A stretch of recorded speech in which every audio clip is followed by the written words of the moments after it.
All right, people, welcome back to the channel. New video for you guys today. We got Real Madrid versus Real Valladolid. That name is gonna be hard to pronounce throughout the video, so if I get it wrong, excuse me.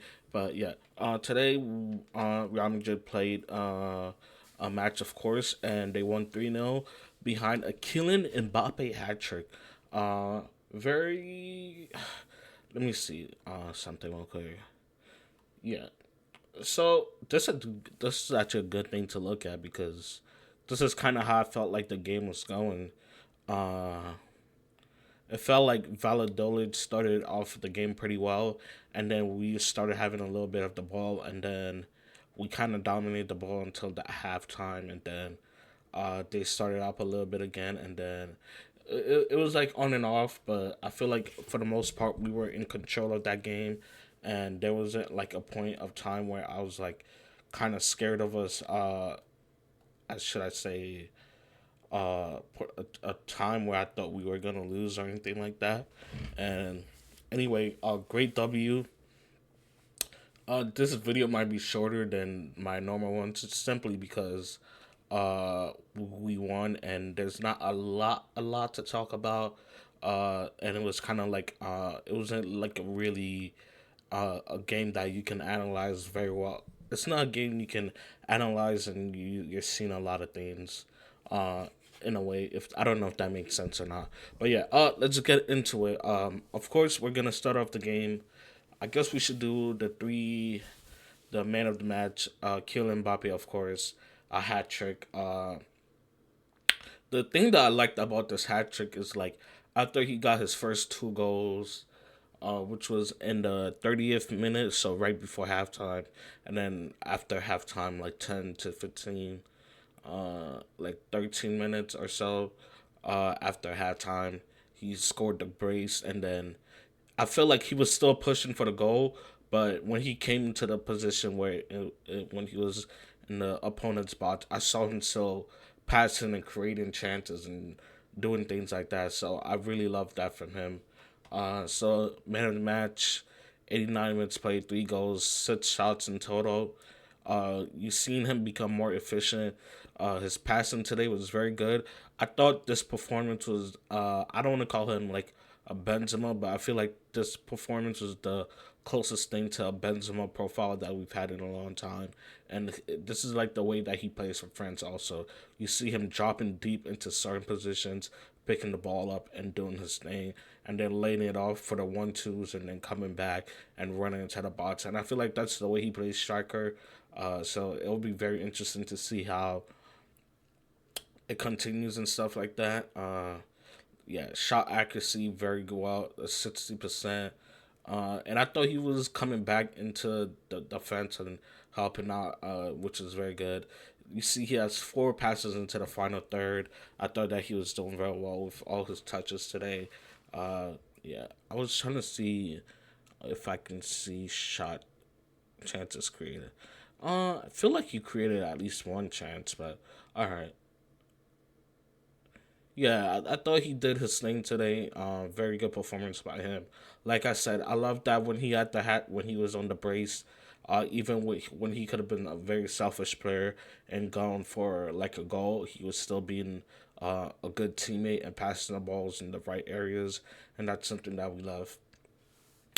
And then I want to switch to the back line real quick because we did keep a clean sheet today, and that was very good. And this is a lineup that I think a lot of people wouldn't have asked for or expected. Simply because you have Chiromani playing at center back, and his performances recently at center back haven't been that great. But I love his performance today, and I don't know if any of you guys watched the previous videos, but I said that you cannot play Vasquez and Chiromani next to each other. But if you have somebody that is a proper right back or a proper center back, then you can play one of them at those positions. And I think both the last 2 games that we've played have confirmed my suspicions, my theory about that.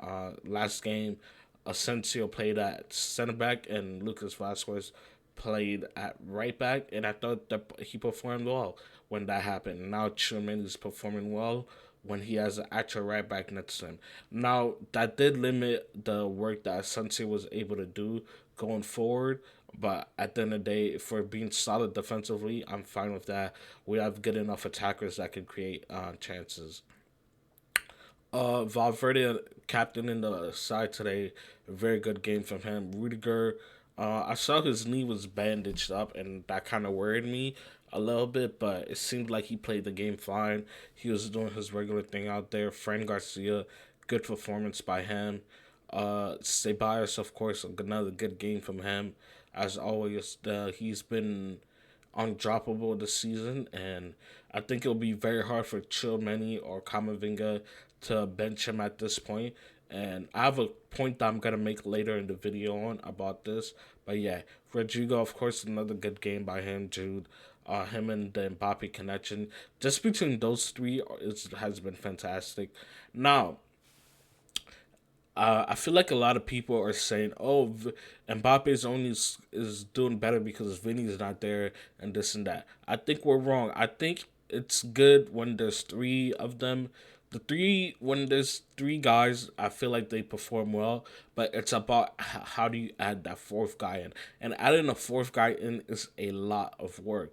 In terms of having your attack be what's it called, well oiled with four guys, especially when you have somebody on the right side and they're kind of quite isolated because the other three players like to be on the left side of the pitch a lot. So I thought that's something that we're gonna have to work on.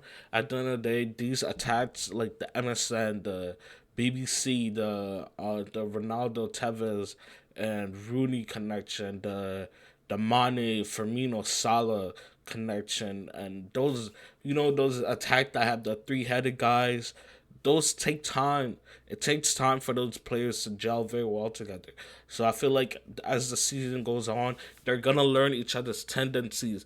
Oh, you like going over there. You like doing this. This is the type of pass you like to receive. You like to receive the ball at your feet on your left side. You like to receive the ball on your feet on your right side. You like to be able to control the ball and be able to run at a player. You want to just go do running behind. Like they're gonna start learning more tendencies about each other, and it's easier to do that when there's three guys on the pitch.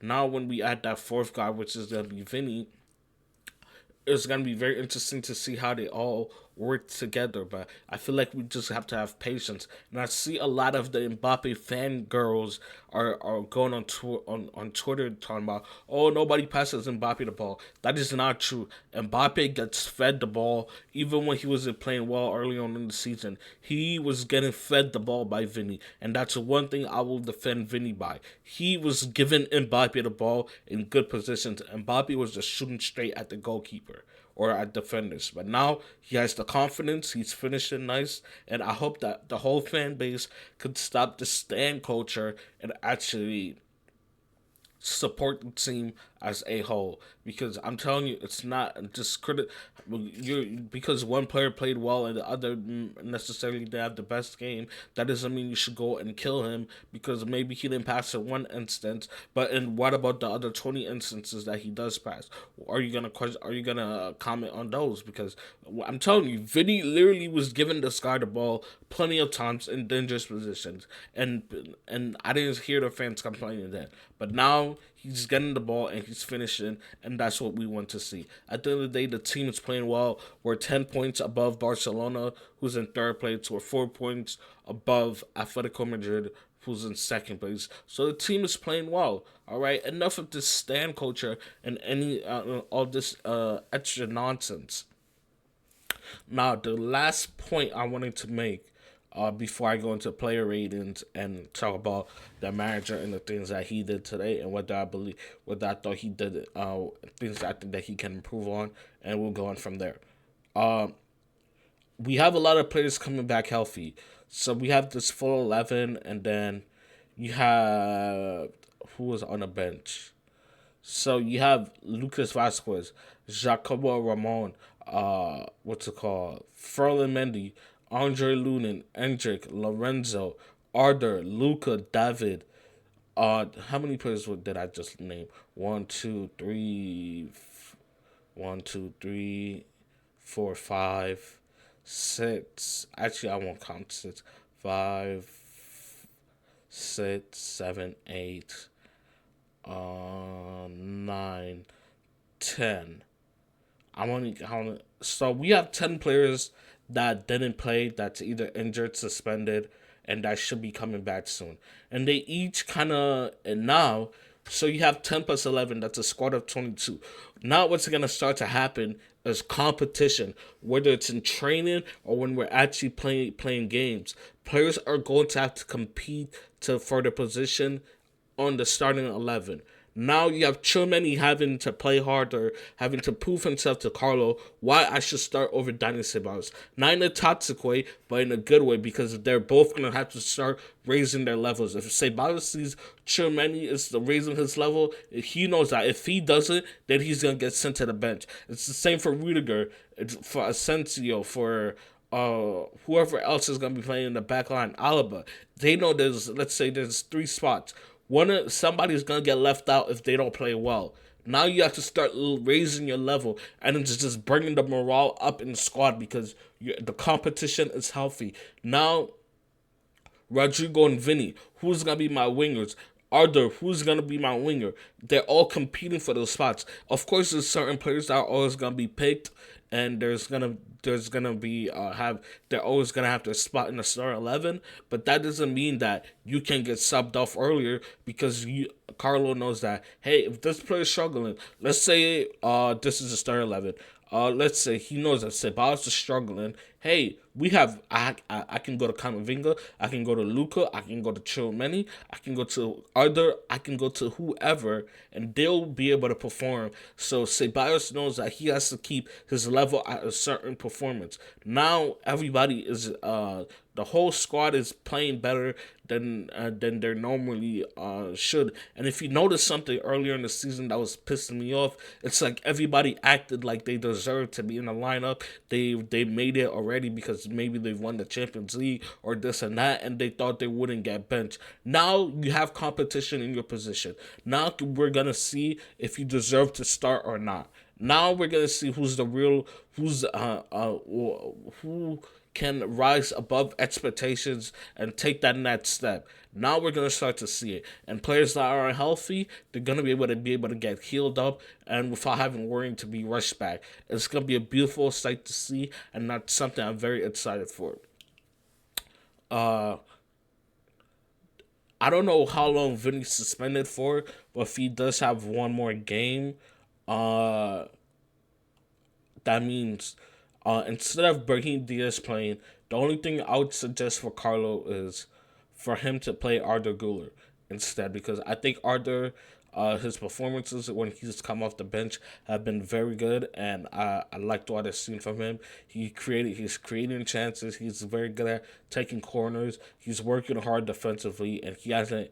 I think they said that he hasn't started in over a month, and I think you can reward him by giving him one game and then bring him on earlier in the games. Outside of that, we'll check on Carlos subs. He brought in David Alba in the 60th minute and Luca in the 68th minute. Didn't mind that. I thought the good subs. The only thing is I would have took off 2 different players that he took off, but outside of that, just to give them rest because they look like they were running on fumes. Outside that, good subs, maybe a little bit earlier, like 3 minutes earlier, but I get it. Are the good performance by him? I thought these ratings are insane, by the way. But yeah, 73 minute, I'm fine with that. Lorenzo 90th minute or Hendrick at 90th minute. Maybe you can bring Lorenzo on a little bit earlier because Valverde, just to give him a little bit of rest, and you want to see what the kid can do.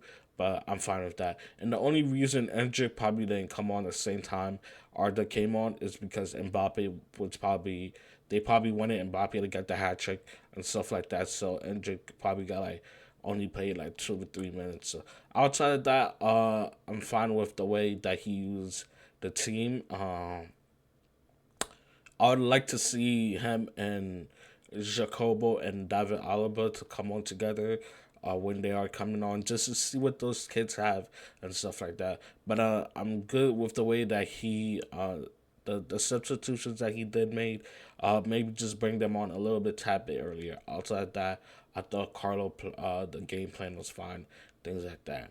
We'll go through player ratings. A lot of people are getting eights. Eight, Asensio 8.5. Chilmany, I'll give an A. Rudiger, I'll give an 8. Fran, I'll give an 8. Also, he was doing good. Brahim, I'll keep him at 7.4. Ceballos, I'll give a 9. Valverde, I'll give an 8.5. Jude a 9. Rodrigo maybe 8.5, and then Kylian Mbappe, of course, a 10. And then for the manager, of course, we're probably gonna give him 8 also. Like I said, not really of a match that you can break down and stuff like that. But yeah, this kid right here, he's from our academy. Uh, what's it called? And unfortunately, he gave up the penalty. But yeah, outside that, I thought he played okay. Hopefully, he can do a little bit well. Let me see his performances. Haven't been that great from what I'm seeing per foot mob. But yeah, good for him. Hopefully, he can play a little bit more and become a little bit better. But yeah, yeah, that's probably gonna be it for us. Unfortunately, today, like I said, we're gonna continue with the with the match reviews if I have time. And I should have time, and I'm probably gonna try to do other stuff. But for now, this is what we're rocking with. This is probably like one of the first few times this season, probably like a couple times this season that we Madrid fans haven't had a lot to complain about. So anyway, hope you guys enjoy your holidays. God loves you all, and peace.